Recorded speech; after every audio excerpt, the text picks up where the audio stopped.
विश्व स्वास्थ्य संगठन ने मलेरिया के इलाज में इस्तेमाल होने वाली हाइड्रोक्सीक्लोरोक्वीन दवा को कोरोना के इलाज में ट्रायल के तौर पर फिर से शुरू करने का फैसला लिया है। WHO प्रमुख टेड्रोस ने जानकारी देते हुए कहा है कि हाइड्रोक्सीक्लोरोक्वीन का ट्रायल फिर से शुरू किया जाएगा। इससे पहले WHO ने स्वास्थ्य को नुकसान होने की बात कहकर हाइड्रोक्सीक्लोरोक्वीन का ट्रायल रोक दिया था। एक वर्चुअल न्यूज ब्रीफिंग के दौरान WHO ने कहा है कि उपलब्ध मृत्यु के आंकड़ों को देखते हुए एग्जीक्यूटिव ग्रुप प्रिंसिपल इन्वेस्टिगेटर्स ने हाइड्रोक्सीक्लोरोक्वीन के ट्रायल फिर से शुरू करने की मंजूरी दे दी है।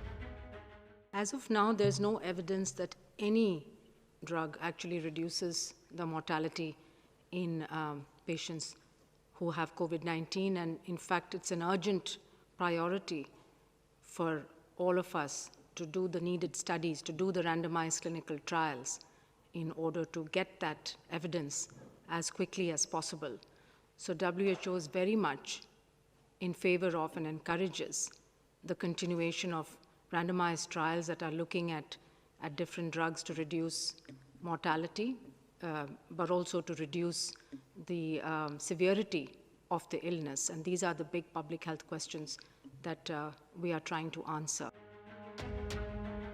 जब से चीन से कोरोना महामारी फैली है तब से इसको रोकने और इसके इलाज के लिए मलेरिया की दवा हाइड्रोक्सीक्लोरोक्वीन का इस्तेमाल लोगों के बीच चर्चा का विषय है। इतना ही नहीं, अमेरिकी राष्ट्रपति डोनाल्ड ट्रंप ने भी कोरोना वायरस को फैलने से रोकने में हाइड्रोक्सीक्लोरोक्वीन दवा को कारगर बताया था। ट्रंप ने कहा था कि कोरोना संक्रमण को फैलने से रोकने की उम्मीद में वो इस दवा का सेवन कर रहे हैं। तो वहीं भारत सरकार भी विज्ञान एवं प्रौद्योगिकी मंत्रालय के अंतर्गत आने वाले CSIR ने एक बार फिर से हाइड्रोक्सीक्लोरोक्वीन का ट्रायल शुरू किए जाने के बाद WHO के फैसले पर खुशी जताई है। CSIR के DG शेखर मांडे ने कहा है कि हमें खुशी है कि WHO ने हाइड्रोक्सीक्लोरोक्वीन का ट्रायल फिर से शुरू करने का फैसला लिया है। हम लोगों को जानकर खुशी हुई जब मैंने WHO की वेबसाइट पे देखा आज सुबह कि ट्रायल को दोबारा उन्होंने शुरू कर दिया है। तो ये करना ही था। उन्होंने जो बंद की थी ट्रायल, वो हम लोगों के विचार में वो सही निर्णय नहीं था, तो इसलिए उन्होंने जो किया है दोबारा, इसलिए हम लोगों को खुशी। भारत ने पहले ट्रायल रोकने की बात को खारिज किया था। ऐसा लगता है कि WHO ने ट्रायल रोकने का फैसला जल्दबाजी में लिया होगा। WHO पर लोगों का भरोसा कम हुआ है।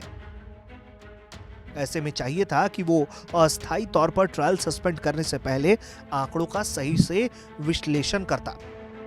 हाइड्रोक्सीक्लोरोक्वीन के सकारात्मक नतीजे कई देशों में देखे गए हैं। भारत में भी जिन लोगों ने इस दवाई का सेवन किया है उनकी सेहत अच्छी है। WHO भले ही दोबारा भारत के तर्कों पर राजी हो गया है, लेकिन भारत हाइड्रोक्सीक्लोरोक्वीन को लेकर तब भी सही था और आज भी सही साबित हुआ है। ब्यूरो रिपोर्ट, भारत तक।